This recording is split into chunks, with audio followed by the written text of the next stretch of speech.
Hey guys, and welcome back to Battlefront Updates and another episode of Star Wars Battlefront 2 Top 5 Plays. The series where I at the moment feature the best clips from the Battlefront 2 beta. If you still have some clips you haven't submitted from the beta, you can do so through the link in the description below. And don't forget to enter my giveaway where I'm giving away 2 Elgato HD60 capture cards. But now, let's jump into it. Starting off, we have Obo309, who shows us a quick little clip with the officer, which is arguably one of the weakest classes currently in the game. It's a very short clip, but he is on an 11-man streak when this clip starts, and he gets a very nice combo when he uses his Flashbang to completely confuse 2 enemies, which he quickly takes out with his blaster pistol, after which he faces off against not 1 but 2 flame troopers, and them he instead disrupts, which seems to actually work against the flamethrower, at which point he can easily take out the 2 of them as well. So it's a very tactical class to play. Flashbang to disable 2 guys, and then the disruption to disable 2 more guys, getting his streak up to 15 and showing that the officer is not something that should be underestimated.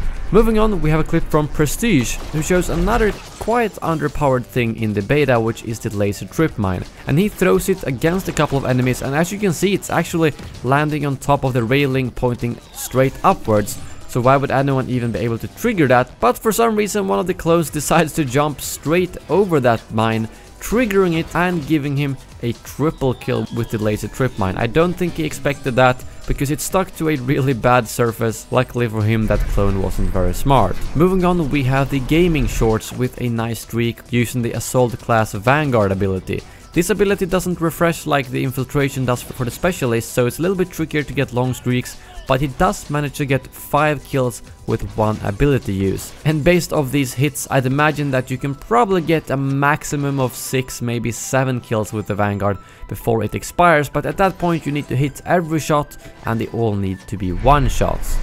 At the number 2 spot, we have Callison, who also shows us that the officer is not something to underestimate, because he has the blurg with what I think is the 4 burst mod, which makes it a little bit more powerful, and he is just obliterating the enemy team in the throne room. He gets 14 kills in a very short amount of time, and I'm not entirely sure what the enemy team was doing, because he can just freely stand there and shoot them in the back. But it shows that if you can get a proper flank and end up behind the enemy spawns, well, you have a lot of free kills to rake in, no matter which class you have.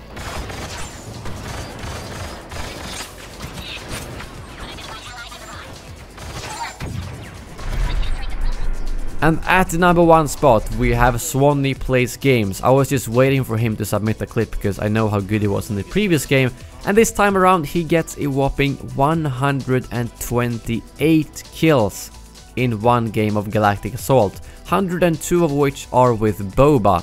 I will not be showing you the entire clip here, but just a couple of highlights and the score at the end. And I'm not sure how he manages to get so many kills in such short amount of time, because I feel like even if I go with Darth Maul and run straight in, I still can't get 128 kills or even over like 80 kills. So this was very impressive by Swamy, and I'm really excited to see what he can come up with once the full game launches, as I know he was able to get some really insane streaks with, well, pretty much any weapon in the previous game, which was the cool part of it. But that brings this episode to an end. As always, a big thank you to Elgato Gaming for sponsoring this series. If you're interested in any other capture cards or other products, feel free to check out the link in the description below. Thank you very much for watching, and as always, may the Force be with you.